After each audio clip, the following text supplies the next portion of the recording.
நான் டாக்டர் செல்வி வெள்ளூர்லேருந்து பேசுகிறேன். என்றும் ஆரோக்கியமாக வாழ சில குறிப்புகள் அதை பற்றி பேச போகிறோம். ஓகே, இப்போது இன்றைய காலகட்டத்தில் எல்லாருக்குமே பார்த்தீங்கன்னா நோய்கள் இருந்துகிட்டே இருக்குது. எல்லாருமே ஆரோக்கிய கேட்டால கஷ்டப்பட்டுட்டு இருக்காங்க. அதற்கு காரணம் என்ன அப்படின்னு நம்ம யோசிச்சு பார்த்தோம் அப்படின்னா நம்முடைய உணவு பழக்க வழக்கங்கள் இதுதான். அது நிறைய பேருக்கு தெரியவே மாட்டேங்குது. எல்லாரும் மக்கள் என்ன நினைச்சுக்கிறீங்க அப்படின்னா, நமக்கு ஒரு நோய் வந்துச்சு அப்படின்னா டாக்டர் கிட்ட போகணும், ஹாஸ்பிட்டலுக்கு போகணும், ஒரு மாத்திரை, ஒரு இன்ஜெக்ஷனு, டெஸ்ட் எடுத்தோம், ஸ்கேன் எடுத்தோம், அவ்வளவுதான். ஒரு மாஸ்டர் ஹெல்த் செக்அப் பண்ணிட்டு எல்லாம் நார்மல் சொன்னா நம்ம நார்மல் அப்படின்னு நினைச்சுக்கிறோம். எல்லாமே கஷ்டப்படுறதுனால தான் நீங்க செக்அப் வரீங்க, டாக்டர்கிட்ட வரீங்க. ஸோ அது உங்களுக்கு புரிய மாட்டேங்குது. ஒரு மாத்திரை இன்ஜெக்ஷன் போட்டா அந்த நோய் சரியாயிரும்னு எதிர்பார்க்குறீங்க. ஒரு சாதாரண தலைவலி காய்ச்சல்னா நீங்க எதிர்பார்க்குற மாதிரி ஒரு மாத்திரையோ இன்ஜெக்ஷனோ போட்டா 2 நாள் 3 நாள்ல சரியாகும். அதே இது நாள்பட்ட நோய்கள், கிரானிக் டிசீசஸ் அப்படின்னு சொல்லக்கூடியது, லைக் ஒரு சுகரோ, ஒரு பிபியோ, ஒரு தைராய்டோ, அல்லது ஒரு ஹார்மோன் இம்பேலன்ஸ், முக்கியமா பெண்களுக்கு வரக்கூடிய ஹார்மோன் இம்பேலன்ஸ், பிசிஓடின்னு சொல்லக்கூடிய நீர் கட்டி, அதுக்கப்புறம் மாதத்தீட்டு நிறைய போகிறது, ஃபைப்ராய்ட் கட்டி, இந்த மாதிரி சொல்லிக்கிட்டே போகலாம். இதெல்லாம் நாள்பட்ட நோய்கள். இந்த நோய்கள்லாம் உங்களுக்கு நீங்க 1 நாள் 2 நாள் மாத்திரை இன்ஜெக்ஷன் போட்டா சரியாகுதா? ஆகிறது இல்ல. புரியுதுங்களா? அப்ப நீங்க என்ன நினைக்கிறீங்கன்னா, அப்பப்ப நீங்க டாக்டர்ஸ்ட போய் மாத்திரையை போட்டு ஒருத்தட்ட சரியாகுன்னு என்ன நினைக்கிறீங்க? டாக்டர் தப்புன்னு நினைக்கிறீங்க. இன்னொரு டாக்டர் கிட்ட போறீங்க. இப்படியே சுத்திட்டே இருக்கீங்க. அந்த உறுப்பு எடுக்கக்கூடிய உறுப்பா இருந்தா நீங்க ஈஸியா எடுத்துறீங்க. இப்ப கேல் பிளாடர், பித்தப்பையில கல் இருக்கு அப்படின்னா பித்தப்பை எடுத்துடலாம். கர்ப்பப்பையில எதுனா பிரச்சனை, தீட்டு ஜாஸ்தியா போகுதுன்னா, கட்டி இருக்குன்னா கர்ப்பப்பை எடுக்கலாம். ஆனா அதே இது கிட்னில எடுக்க முடியுமா? ஹார்ட்லயோ உங்க நுரையீரல் லங்ஸ்லயோ எடுக்க முடியுமா?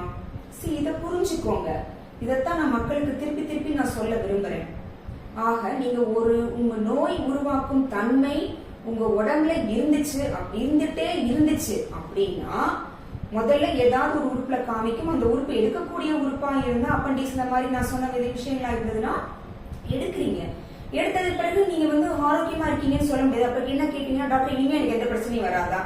கர்ப்பப்பை சம்பந்தமா பிரச்சனை வராது, பித்தப்பை சம்பந்தமா பிரச்சனை வராது, வேற எங்கன்னா வரதானே செய்யும், வருது. சோ அப்ப வேற ஸ்பெஷாலிட்டி டாக்டர்ஸ் கிட்ட நீங்க போய்கிட்டே இருப்பீங்க. நோயால் அவஸ்தப்பட்டு யாராவது இயற்கையாக மரணிக்கிறாங்களான்னு பாத்தீங்கன்னா கிடையாது. நோயால கஷ்டப்பட்டு தான் இறந்து போறாங்க. அப்ப இது நீங்க கொஞ்சம் யோசிக்கணும். இப்படி நம்ம இஷ்டத்துக்கு கண்டபடி சாப்பிடறதுனால, நம்மளுடைய பழக்க வழக்கங்களையும் இஷ்டத்துக்கு வாழ்றதுனாலதான் இந்த மாதிரி பிரச்சனைகள்லாம் வருது அப்படிங்கறத கொஞ்சம் புரிஞ்சுக்கோங்க. அப்ப நம்ம ஆரோக்கியமாக இருக்கணும் அப்படின்னா ஒரு ஆரோக்கியமான உணவு பழக்க வழக்கங்கள், வாழ்க்கை முறைகள் இருக்கணும், அவசியம் இருக்கணும். அதை விட்டுட்டு நான் என் இஷ்டப்படிதான் இருப்பேன், நான் பேஷண்ட்ஸ் கேட்பேன். நீங்க 2 விதமா இருக்கலாம். ஒண்ணு, நீங்க இஷ்டப்படி சாப்பிடுங்க, என்ன வேணா பண்ணிக்கோங்க, நோய் வரும், அவஸ்தப்பட்டுக்கோங்க, ஒரு டாக்டர்கிட்டயா போங்க, ஃபீஸ் கட்டுங்க, மாத்திரை போடுங்க, இன்ஜெக்ஷன் போடுங்க, இப்படியே கஷ்டப்பட்டுட்டே இருங்க. இது ஒரு வகை. அப்படி இல்லை அப்படின்னா நான் சொல்றத கேளுங்க. கொஞ்சம் உங்களை நீங்க மாத்திக்கணும். உங்களுடைய பழக்க வழக்கங்கள், வாழ்க்கை முறைகளை கொஞ்சம் மாத்திக்கணும். மாத்திக்கிட்டீங்க அப்படின்னா டாக்டர் கிட்ட போகவே வேண்டாம், ஆரோக்கியமாக இருக்கலாம். அப்ப நான் சாப்பிடவே கூடாதா, நான் என்ன பலகாரமே சாப்பிடக்கூடாதா, ஸ்வீட்டே சாப்பிடக்கூடாதுன்னா அப்படி கிடையாது. அளவாக சாப்பிடுங்க. ஸ்வீட் சாப்பிடாதீங்க, சாக்லேட் சாப்பிடாதீங்கன்னு தான் நான் சொல்லுவேன். என்ன பலகாரம் சாப்பிடாதீங்கன்னு தான் சொல்லுவேன். பட் இதெல்லாம் லைஃப் லாங் சாப்பிடவே கூடாதுன்னா அப்படி கிடையாது. ஒரு மாசத்துக்கு 1 முறை 2 முறை ஆசைப்பட்டா சாப்பிட்டுக்கலாம். என்னைக்குன்னா நீங்க ஃபேமிலியோட போறீங்க, ஃப்ரெண்ட்ஸோட வெளியில போறீங்க, ஒரு அவுட்டிங் போறீங்க, ட்ரிப் போறீங்க அப்படின்னா என்ஜாய் பண்ணுங்க. அது ஒரு சீட் டே மாதிரி எடுத்துக்கோங்க, என்ஜாய் பண்ணுங்க. தப்புன்னு நான் சொல்லல. அன்னாட எனக்கு பிடிச்ச மாதிரியே தான் வாய்க்கு ருசியா சாப்பிட்டுக்கிட்டே இருக்கணும் அப்படின்னா கண்டிப்பா வெயிட் போடுவீங்க, ஹார்மோன் ப்ராப்ளம் வரும், கேன்சர் வரும், ஸ்ட்ரோக்கு, ஹார்ட் அட்டாக் எல்லாமே வரும். இது மத்தவங்களை பாக்குறீங்க, ஆனா மத்தவங்களுக்கு தான் நோய் வரும், நமக்கு நோய் வராது. பக்கத்து வீட்டில் நடக்கிறது நமக்கு வராது. இதுதான் நம்மளுடைய மென்டாலிட்டி. அப்படி கிடையாது. எல்லாருக்கும் வரதான் செய்யும். ஒழுங்கா இல்ல, ஆரோக்கியமான முறைகளை பின்பற்றல அப்படின்னா நோய் வரதான் செய்யுங்கிறத புரிஞ்சுக்கோங்க. சோ இந்த வீடியோனுடைய நோக்கமே நீங்க உங்களுடைய வாழ்க்கை முறை மட்டும் இல்ல, பழக்க வழக்கங்கள், உணவு வழக்கங்கள் எப்படி இருக்கணும் அப்படிங்கறத நான் சொல்ல போறேன். நீங்க வாழ்ந்துட்டு இருக்க வாழ்க்கைக்கும் இதற்கும் ரொம்ப டிஃபரெண்டா தான் இருக்கும். கண்டிப்பாக இனிஷியலா உங்களுக்கு ஃபாலோ பண்றது ரொம்ப கஷ்டமாக இருக்கலாம். இந்த வாழ்க்கை முறை தான் நானும் ஃபாலோ பண்றேன். என்னுடைய பேஷண்ட்ஸ்க்கும் நான் இதெல்லாம் சொல்லி கொடுக்குறேன். இன்னும் சொல்ல போனா என்னுடைய பேஷண்ட்ஸ் இதெல்லாம் ஃபாலோ பண்ணிட்டு திருப்பி வரும்போது நீங்க சொன்ன அரிசியை சாப்பிட்டு எனக்கு வந்து அந்த ஒயிட் ரைஸை வந்து சாப்பிடவே பிடிக்கல, இப்ப வந்து எனக்கு கம்பு கேழ்வரகு தான் எனக்கு பிடிச்சிருக்கு, இப்ப நான் ரொம்ப கால் வீக்கம் எனக்கு இல்லை, ரொம்ப நான் ஃப்ரெஷ்ஷா இருக்கேன், ஆரோக்கியமா இருக்கேன் அப்படின்னு நம்ம சொல்றாங்க. சொல்லும் போது எனக்கு ரொம்ப சந்தோஷமா இருக்கு. ஸோ இதை வந்து பத்தி நம்ம பார்க்க போறோம். இது 2 பார்ட்டா நான் பிரிச்சிருக்கேன். பார்ட் 1 பார்ட் 2ன்னு டயட் சார்ட்லயே வந்து இது டயட் சார்ட் மட்டும் இல்ல, பழக்க வழக்கங்களும் சேர்ந்து வரும். சரிங்களா? ஸோ ஃபர்ஸ்ட் வந்து என்ன அப்படின்னா, இதுதான் என்னுடைய டயட் சார்ட். இதுதான் என் பேஷண்ட்ஸ்க்கு நான் கொடுக்கறது. இதை பத்தி தான் நம்ம இப்ப பேச போறோம். இதுல ஃபர்ஸ்ட் பேஜ்ல பாத்தீங்க அப்படின்னாக்கா சாப்பிடக்கூடாத உணவுகள் இதை கொடுத்துருப்பேன். ஆல்மோஸ்ட் நீங்க எல்லாருமே வந்து அப்பப்ப சாப்பிட்டு இருக்கிற உணவுகள் தான் இது இருக்கும். பயந்துராதீங்க. சரிங்களா? ஃபர்ஸ்ட் எண்ணெயில வறுத்து பொரிச்ச உணவுகள், வடை, பஜ்ஜி, போண்டா, சமோசா, சிப்ஸ், மிக்சரு, முறுக்கு, காராச்சேவு, காராசு, லேசு, குர்குரே, எள்ளடை, சீட்டோஸ், சீடை, அப்பம், அப்பளம், ஸ்பிரிங் ரோல், பூரி, உப்மா, சுசியம். ஓகேவா? இதெல்லாம் வந்து ஆயில் ஃபுட். ஓகே.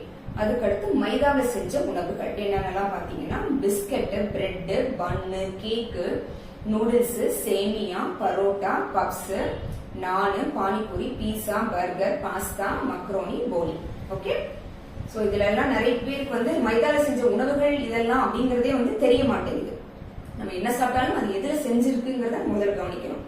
அடுத்து அனைத்து வகை ஸ்வீட்டுகள், மற்ற தின்பண்டங்கள் என்னன்னு பாத்தீங்கன்னா chocolate, ice cream, jam, cheese, sauce, ketchup, அப்புறம் பாட்டில் விற்கிற கூல் ட்ரிங்க்ஸ், பாட்டில் விற்கிற பழ ஜூஸ். நல்லா தெரிஞ்சுக்கோங்க, இந்த ப்ராசஸ்டு ஃபுட், இந்த பாட்டில்ல பாக்கெட்ல விற்கிற எந்த உணவுப் பொருட்களையும் சாப்பிடாதீங்க.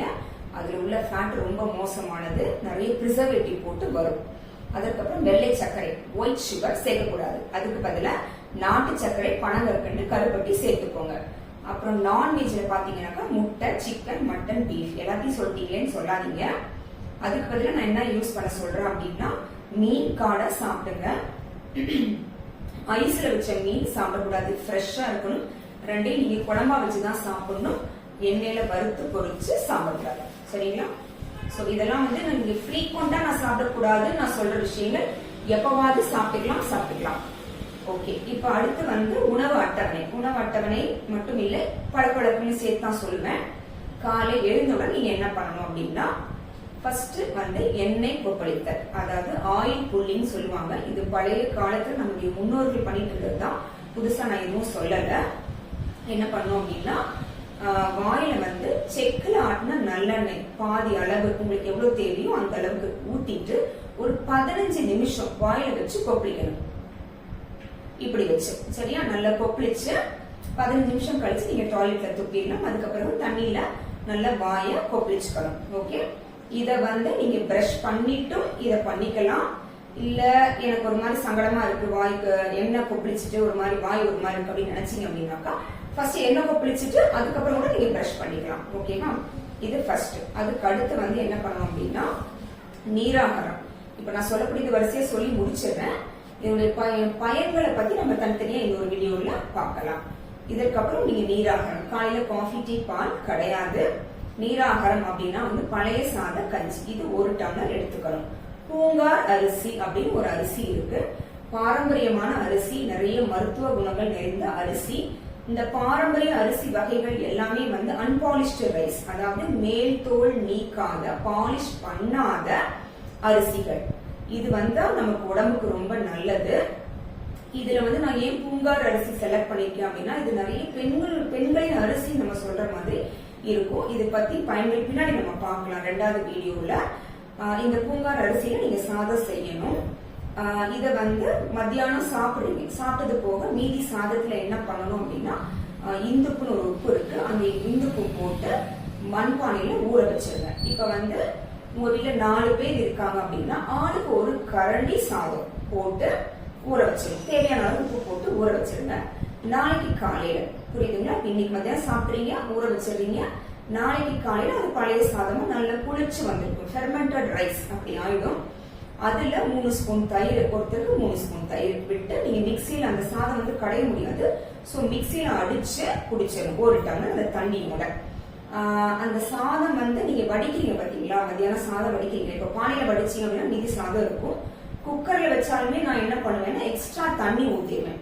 ஊத்திட்டு குக்கர்ல இருந்து அதே மாதிரி நம்ம நார்மலா வடிக்கிற மாதிரி வடிச்சுட்டு அந்த வடிச்ச கஞ்சிய சாதம் சாப்பிட்டு மீதி தண்ணி திருப்பி அதிலேயே ஊத்தி நீங்க ஊற வச்சிடலாம். புரியுதுங்களா? இதுதான் நீராகாரம். இதற்கு அடுத்து யோகா செய்யணும். நம்ம வந்து எக்ஸசைஸ்ங்கிற ஒரு கான்செப்டே வந்து நம்ம நாட்டிலேயே கிடையாது. ரொம்ப ரேரா ஒரு 20% சொல்லலாம். அவ்வளவு மக்கள் தான் வந்து அந்த எக்ஸசைஸ் பண்ணணும், வாக்கிங் பண்ணணும், யோகா பண்ணணும் அந்த ஒரு தாட்டே வந்து இருக்கு. மற்றவங்க யாருக்குமே வந்து அது இல்லை. எனக்கு நேரம் இல்லை, எது கேட்டாலும் எனக்கு நேரம் இல்லை. காரணம் என்னன்னா இன்ட்ரெஸ்ட் இல்லை. அதனுடைய பலன்கள் என்ன அப்படிங்கறது யாரும் உணர்றதே கிடையாது. கண்டிப்பா யோகா பண்ணணும். ரொம்ப எளிமையான யோகா தான் கொடுத்துருக்கேன். அதுக்கு தனியா சார்ட் இருக்கு, அதை பத்தி தனியா வீடியோஸ் வரும். அப்ப நம்ம அதை பேசலாம். சோ இதுல என்னென்ன பண்ணணுங்கிறது நான் சொல்லிடுறேன். ஃபர்ஸ்ட் வந்து முன்பயிற்சிகள், சூரிய நமஸ்காரம், சக்கர ஆசனங்கள் கொடுத்துருப்பேன். இந்த 3 யோகா இதை நீங்க வீட்டுக்குள்ளேயும் செய்யலாம், மொட்டை மாடியிலையும் செய்யலாம். சரிங்களா? சோ இந்த யோகா முடிச்சிட்ட பிறகு திருப்பி உங்களுக்கு நல்லா பசிக்க ஆரம்பிக்கும். சோ அதுக்கப்புறம் என்ன சாப்பிடணும் அப்படின்னா உலர்ந்த பழங்கள், நட்ஸ், விதைகள் இந்த 3 சாப்பிடணும். உலர்ந்த பழங்கள் ட்ரை ஃப்ரூட்ஸ் என்னன்னா பேரிச்சம்பழம் 3, அத்திப்பழம் 1, கருப்பு கிஸ்மிஸ் கருப்பு திராட்சைன்னு சொல்லுவோம்ல அது வந்து 6 இது. அதுக்கப்புறம் நட்ஸ் பாத்தீங்கன்னா பாதாம் 3 நைட்டு ஊற வச்சுட்டு அடுத்த நாள் காலையில தோல் உரிச்சு சாப்பிடணும். வால்நட் வந்து இப்ப குழந்தையின்மை இருக்கக்கூடிய ஆண்கள் வந்து வால்நட் ஆட் பண்ணிக்கலாம். மத்தவங்களும் சாப்பிடலாம். வாங்க முடியாது அப்படின்னு நினைச்சீங்க அப்படின்னாக்கா விட்டுறலாம். வால்நட்டும் வேணா 3 எடுத்துக்கோங்க. நைட்டு ஊற வச்சு காலையில சாப்பிடணும். சரிங்களா? அடுத்து வந்து உலர்ந்த விதைகள். இது ரொம்ப ரொம்ப ரொம்ப முக்கியமானது. நிறைய நோய்களுக்கு இது ஒரு மருந்துனே சொல்லலாம். 5 விதமான விதைகள் கொடுத்திருக்கேன். வெள்ளரி விதை 1 ஸ்பூனு, சூரியகாந்தி விதை 1 ஸ்பூனு, பூசணி விதை 1 ஸ்பூனு, சியா விதை 1 ஸ்பூனு, ஆளி விதை 1 ஸ்பூன். மொத்தம் 5 விதமான விதைகள் எடுத்திருக்கேன். நிறைய விதைகள் இருக்கு. பட் நீங்க 5 விதைகள் எடுத்தீங்கனாலே போதும், எல்லாமே கவர் ஆகும். சரிங்களா? சோ இதை வந்து எல்லாமே 200 கிராம்ஸ் வாங்கி வச்சுக்கோங்க. நைட் இதெல்லாமே ஒரு ஸ்பூன் எடுத்து ஒரு கிண்ணத்துல ஊற வச்சுக்கோங்க. 4 பேர் இருக்கீங்கன்னா 4 கிண்ணம் ரெடி பண்ணணும். புரியுதுங்களா? நைட்டு தண்ணி ஊத்தி ஊற வச்சுட்டு அடுத்த நாள் காலையில சாப்பிடணும். இந்த ட்ரை ஃப்ரூட்ஸ், நட்ஸ், விதைகள் இதெல்லாத்தையும் நீங்க மிக்ஸ் பண்ணி அப்படியும் சாப்பிடலாம். இந்த விதைகள் வந்து ஒரு மாதிரி சாப்பிடுறதுக்கு டேஸ்டா இருக்காதுதான். சோ கஷ்டமா இருக்கு, ஒரு மாதிரி கொமட்டுது அப்படிலாம் சொல்லுவாங்க சில பேஷண்ட்ஸ். அப்ப என்ன பண்ணுவாங்க அப்படின்னாக்கா மிக்சியில மொத்தமா அடிச்சு அப்படியும் குடிச்சிருப்பாங்க. புரியுதுங்களா? சரி, இதுக்கப்புறம் இதை சாப்பிட்ட பிறகு நீங்க என்ன பண்ணணும் அப்படின்னா நம்ம யோகால வந்து 3 தான் பண்ணிருக்கோம். முன்பயிற்சிகள், சூரிய நமஸ்காரம், சக்கர ஆசனங்கள் பண்ணிருக்கோம். மூச்சு பயிற்சி, தியானம் பாக்கி இருக்கு. இந்த 2 மட்டும் நீங்க மொட்டை மாடியில போய் பண்ணணும். ஏன்னா மொட்டை மாடியில போய் பண்றது வந்து எதற்காக நான் சொல்றேன்னா அந்த சூரிய ஒளியில அந்த ஓப்பன் ஏர்ல நம்ம பண்ணும் போது பிரபஞ்சத்தோடு நம்ம டைரக்டா கனெக்ட் ஆகும். அவ்வளவு இஃபெக்டிவா இருக்கும், அவ்வளவு எனர்ஜி நமக்கு வரும். இது இல்லாம சூரிய ஒளி அப்படிங்கறதே வந்து அந்த அதிகாலை சூரிய ஒளிங்கிறதே நமக்கு உடம்புக்கு ஒரு அருமையான மருந்துனே சொல்லலாம். சரிங்களா? ஒரு 15 நிமிஷமாவது அந்த அதிகாலை சூரிய ஒளி நீங்க 6ல இருந்து ஒரு 8, 8:30க்குள்ள, அதுக்கு மேலாம் கொஞ்சம் குறைக்க ஆரம்பிச்சிடும். அந்த சூரிய ஒளி நமக்கு நல்லதும் கிடையாது. இதற்கு முன்னாடி வரதான் இன்ஃப்ராரெட் ரேடியேஷன் சொல்லுவோம், அது நமக்கு ரொம்ப நல்லது. சரியா? சோ இந்த சூரிய ஒளியில நீங்க இருக்கணும். சோ மூச்சு பயிற்சி, தியானம் மட்டும் மொட்டை மாடியில பண்ணுங்க. அதுக்கு அடுத்து வந்து நீங்க கீழே வந்துருங்க. கீழே வந்து குளிச்சுட்டு காலை உணவு எடுத்துக்கணும். காலை உணவுல உங்களுக்கு நான் சொல்லிடுறேன் முக்கியமான ஒரு விஷயம். நீங்க சாப்பிடுற இட்லி, தோசை, பூரி, பொங்கல், வடை, சப்பாத்தி, சேமியா, உப்புமா எதுவுமே இதுல இருக்காது. சரியா? இயற்கை உணவு தான் நான் கொடுத்திருக்கேன். ஏதாவது ஒரு பழம், உங்களுக்கு என்ன பழம் பிடிக்குமோ அதை எடுத்துக்கலாம். ஏதாவது ஒரு பழம், தேங்காய் தேவையான அளவு 1 அல்லது 2 துண்டு எடுத்துக்கோங்க. வெள்ளரிக்காய், கேரட், பெரிய நெல்லிக்காய் 1, இது 5 எடுத்துக்கணும். பழம் மட்டும் தான் நான் சாப்பிட்டேன், நான் கேரட் மட்டும் தான் சாப்பிட்டேன் அப்படி சொல்லக்கூடாது. அதுக்கப்புறம் நான் ஜூஸா போட்டு குடிச்சு நான் ஃப்ரிட்ஜில் வச்சு குடிக்கிறேன், ஃப்ரிட்ஜில் வச்சு சாப்பிடாதீங்க. ஜூஸா குடிக்காதீங்க. பழங்களா தான் சாப்பிடணும். ஜூஸா குடிச்சீங்க அப்படின்னாக்கா அது உள்ள பாதி சத்துக்கள் நமக்கு போயிடும். இதுதான் உங்களுடைய காலை உணவு. அதுக்கப்புறம் சீக்கிரம் எனக்கு பசிக்குமே, ஆமா பசிக்கும். 12 மணி அளவு திருப்பி பசிக்கும். 12 மணி அளவுல பீட்ரூட் ஜூஸ் 1 டம்ளர் எடுத்துக்கோங்க. பீட்ரூட்டும் மிக மிக அருமையானது. எனக்கு தெரிஞ்சு நிறைய பேருக்கு பீட்ரூட் பிடிக்காது, அந்த ஸ்மெல் பிடிக்காது, டேஸ்ட் பிடிக்காது. பட் ரொம்ப நல்லது. முக்கியமாக இது நான் யாருக்கு கொடுப்பேன் அப்படின்னா குழந்தை இல்லாத தம்பதிகளுக்கு கொடுப்பேன். ஏன்னா ரத்த ஓட்டத்தை அதிகரிக்கும். எல்லாருக்குமே ரொம்ப நல்லது, ரத்த ஓட்டத்தை அதிகரிக்கும். அண்ட் பேபி இல்லாத பேஷண்ட்ஸ்க்கு வந்து இது கம்பல்சரி நான் சொல்லிடுவேன், கரு ஒட்டுறதுக்கு உதவும். ஓகேங்களா? அதுக்கப்புறம் மதிய உணவு. நீங்க மதிய உணவு வந்து எவ்வளவு சீக்கிரம் சாப்பிட்டுக்கலாம். ஒரு பேஷண்ட் 12 மணிக்கு எனக்கு பசிக்கிறாங்க, சாப்பிடுங்க. 12 மணிக்கு கூட சாப்பிடுங்க, தப்பே கிடையாது. சீக்கிரம் சாப்பிடுறது நல்லது, லேட்டா சாப்பிடுறது தான் தப்பு. சரியா? சோ மதிய உணவு நான் சொன்னேன் இல்லையா, நான் சொன்ன மாதிரி பூங்கார் அரிசி, அந்த பூங்கார் அரிசியில நீங்க சாதம் செஞ்சுக்கணும். முந்தின நாள் நைட்டே வந்து ஊற வைக்கணும். அப்ப இன்னைக்கு மத்தியானம் நீங்க செய்யணும் அப்படின்னா நேற்று நைட்டே வந்து ஊற வச்சிடணும். ஏன்னா அப்பதான் வந்து வேகும், இல்லைன்னா வேகாது. பானையில வடிச்சீங்கன்னா 1 மணி நேரம் ஆகும். குக்கர்ல வடிச்சீங்க அப்படின்னாக்கா ஒரு 30ல இருந்து 35 நிமிஷம் ஆகும். அப்பதான் குழையும், இல்லைன்னா வந்து நெத்துன்னு இருக்கும். சரிங்களா? அதுக்கப்புறம் சாம்பார், குழம்பு, ரசம், இது நீங்க ஏதாவது ஒண்ணு நீங்க என்ன சாப்பிடணுமோ சாப்பிட்டுக்கோங்க. ஒரு பொரியல், ஒரு கீரை கூட்டு அல்லது கீரை பொரியல் ஏதோ ஒண்ணு. அதுக்கப்புறம் தயிர் சாதம், இதெல்லாம் வந்து கம்பல்சரி இருக்கணும் உங்களுடைய உணவுல, மதிய உணவுல. சரியா? இப்ப நான் வந்து எப்படி சமைக்கணும்ன்ற மெத்தட உங்களுக்கு சொல்லிடுறேன், சமைக்கும் முறை. ஓகே, இப்ப நம்ம வந்து சமைக்கிற மெத்தட் எப்படின்றது பாத்துடலாம். இப்ப யூஸ்வலா பெண்கள் எப்படி சமைப்பீங்க அப்படின்னா, கடாய் போட்டு நிறைய எண்ணெயை ஊற்றி கடுகு, உளுந்து, வெங்காயம் போட்டு நல்லா ப்ரௌனிஷா வர வரைக்கும் வதக்கிட்டு, அதுக்கப்புறம் காய் போட்டு திருப்பி நல்லா அதையும் வதக்கிட்டு, சுண்டை வதக்கிட்டு, அதுக்கப்புறம் தான் சமையலே நீங்க ஸ்டார்ட் பண்ணுவீங்க. இந்த முறை முழுக்க முழுக்க தவறானது. நிறைய ஆரோக்கிய கேட்டுக்கு இதுதான் காரணம். சரியா? அப்ப எப்படி சமைக்கணும் அப்படின்னா, ஃபர்ஸ்ட் நீங்க சாம்பாரோ குழம்போ ரசமோ முதல்ல தாளிக்காம சமைச்சு அடுப்புல இருந்து இறக்கிடணும். அதுக்கப்புறம் கடாய் போட்டு கொஞ்சமா எண்ணெய் ஊத்தி வெங்காயத்தை போட்டு லேசா 2 நிமிஷம் அவ்வளவுதான் வதக்கிட்டு இந்த சாம்பார் குழம்புல ஊத்தி கலக்கிக்கணும். புரியுதுங்களா? அதே மாதிரி காய்கறி, கீரை, இது எப்படி செய்யணும் அப்படின்னா, காயோ கீரையோ கட் பண்ணி குக்கர்ல போடுங்க, கொஞ்சம் தண்ணி ஊத்துங்க, தேவையான மசாலா அதிலேயே போடுங்க, ஒரு விசில் விட்டு எடுத்துக்கோங்க. சரி, நீங்க வெளியில பானையிலேயே வேக வச்சுட்டே இருந்தீங்கன்னா எல்லா சத்தும் 1/2 மணி நேரம் வேக வச்சா அதே போயிடும். அதனால குக்கர்ல ஒரு விசில் விட்டு எடுத்துக்கோங்க. அதுக்கப்புறம் கடாய் போட்டு எண்ணெய் போட்டு வெங்காயத்தை சும்மா 2 நிமிஷம் வதக்கி அதை எடுத்து இந்த காய்கீரையில கொட்டி கலக்கிக்கணும். புரியுதுங்களா? இப்படிதான் வந்து குக் பண்ணணும். சரியா? அதுக்கப்புறம் சில குறிப்புகள் உங்களுக்கு நான் சொல்றேன். இன்னைக்கு சமைக்கிற உணவை இன்னைக்கே முடிச்சிடணும்.